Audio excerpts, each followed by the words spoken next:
Bonjour. Dimanche, j'ai reçu de nouveau un coup de téléphone de quelqu'un de France qui m'a demandé « Mais qu'est-ce qui prouve qu'il y a quelque chose de templier dans la cathédrale du Val d'Aoste? Parce que vous dites qu'il y a ceci, qu'il y a ça, blasphème, machin. Mais qu'est-ce qui prouve que ce soit templier ?» Alors, ça c'est comme déjà un autre, je lui ai expliqué que si vous auriez bien regardé les vidéos, vous auriez vu que j'en parle.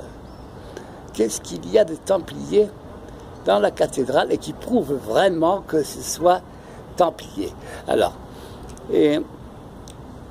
vous avez devant l'hôtel Majeur, ils ont fait des mosaïques, c'est quelque chose de vraiment grandiose. Et c'est rond. Et il y a beaucoup d'images à l'intérieur. Et là, vous avez notamment Jésus qui tient dans la main le soleil et la lune. Cela s'appelle les calendes. Ça représente les jours et les mois de l'année. Je vous ai expliqué aussi que la dualité était un code. Il faut toujours qu'on retrouve les choses par deux. C'est comme ça. Eh bien, qu'est-ce qui va nous prouver maintenant que tout cela est bien templier? C'est tout simplement dans le bénitier.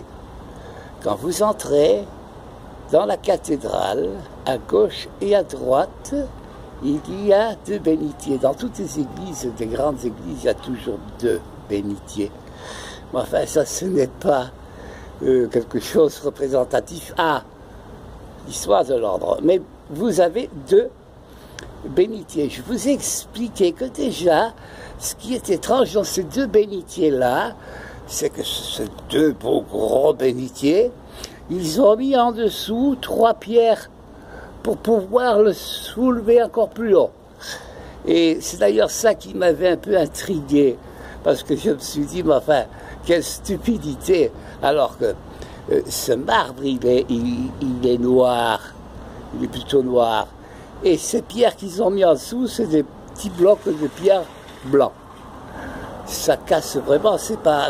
déjà, quand on voit l'ensemble, on se dit, c'est quoi pour une stupidité? Eh bien non, ça a été fait exprès, déjà pour attirer l'attention, et j'avais expliqué surtout que, et d'ailleurs, je peux en parler parce que même maintenant, ça fait 12 ans que j'étais gardien de l'église de Sant'Agostino à Ventimille. Eh bien, tous les gens qui vont mettre la main dans le bénitier pour faire le signe de la croix, c'est rarissime quelqu'un qui va aller mettre la tête au-dessus pour voir ce qu'il y a dedans. Hein? Et c'est justement ça l'astuce, c'est ça qui a attiré mon attention, le pourquoi on a surélevé ce bénitier-là. Donc je suis allé voir, et qu'est-ce que j'ai vu? Eh bien, à l'intérieur, il y avait gravé le soleil et la lune, donc les calendes. Mais surtout, ce sont ces deux lumières-là, et Dante parle de 3 lumières, lui. Il parle du soleil, de la lune, et de cette étoile merveilleuse. Mais cette étoile merveilleuse, elle se trouve là, mélangée avec la lune et le soleil.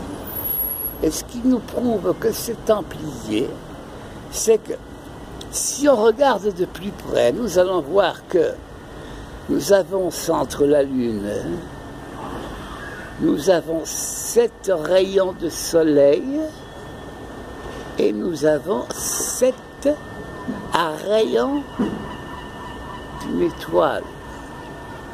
Or, l'étoile à 7 rayons n'est autre que l'étoile hermétique templière qui a été cachée dans ce soleil à 7 rayons dont Dante parle aussi. Voilà. Ce qui prouve que c'est bien templier. Pourquoi est-ce qu'on mettrait l'étoile hermétique templière dans un bénitier d'une cathédrale? Et dans celui de gauche, vous verrez les 3 lettres IHS, donc de Jésus, qui accompagnent la croix templière. Voilà ce qui prouve qu'à Aoste, c'est bien quelque chose de templier. Et d'ailleurs, à l'intérieur de la Lune, il y a 2 fois la lettre M. Mais en quinconce, vous avez le M normal et puis le M inversé. Et vous avez l'oméga. Parce que c'est là que doit être fait la fin. Parce que je vous ai expliqué que mon travail à moi est de dénoncer ces 2 blasphèmes qui sont faits à la face de Dieu, hein, donc à la justice de Dieu, puisqu'on a pris l'image de Saint Bernard de Menthon pour lui faire ce blasphème. Mais tout cela a été fait avec autorisation papale. Voilà ce qui nous prouve que dans cette cathédrale, c'est bien une histoire templière. Je le répète, tout ça a été fait avec l'accord du pape Jean XXII, français, qui lui, comme il a reçu, il a obligé les cardinaux à se confesser sur cette histoire-là, il ne pouvait pas parler. Donc déjà que Clément V, le pauvre, il avait reçu la confession de Guillaume de Nogaret, qu'on a assassiné parce que Arnaud de Pellegru, eh bien, par peur, a été dénoncé le fait. C'est pour ça qu'on l'a assassiné. Et puis, Jean XXII, quand il est arrivé 2 ans après la mort du pape Clément V, il a pris tous les cardinaux et il les a fait confesser. Et puis, il a fait venir d'Italie Arnaud de Pellegru pour qu'il se confesse aussi. Donc, il a confessé, lui, toutes ces graves choses qu'il a fait, surtout l'empoisonnement du pape Clément V. Et c'est d'ailleurs pour ça que Jean XXII l'a destitué de tous ses pouvoirs et l'a enfermé au palais des papes à Avignon, d'où il est mort et oublié de tout le monde. Voilà. Et j'espère maintenant avoir répondu à votre demande, mais j'ai quasi tout dit. Il suffit de bien regarder les vidéos pour bien comprendre tous les points. Moi, il est vraiment impossible de tout dire parce que c'est trop long.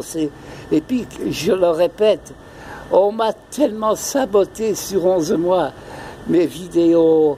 10 fois, pardon, on m'a bloqué mes comptes. Je suis désolé, mais bon. Et l'explication, elle est là, et ça prouve bien que c'est templier. Maintenant, moi, je suis toujours ici à Rome, et j'attends. Nous sommes le 1er août aujourd'hui, donc au mois d'août, septembre, sa sainteté le pape François va recevoir en audience. Moi, je vais continuer à harceler un petit peu Monseigneur Becciu, pour lui faire dire que je suis là, que je suis très malade, et ça va, croyez-moi, de plus en plus mal.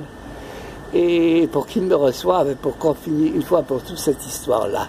Allez, je vous dis salut, et peut-être à la prochaine. Ciao.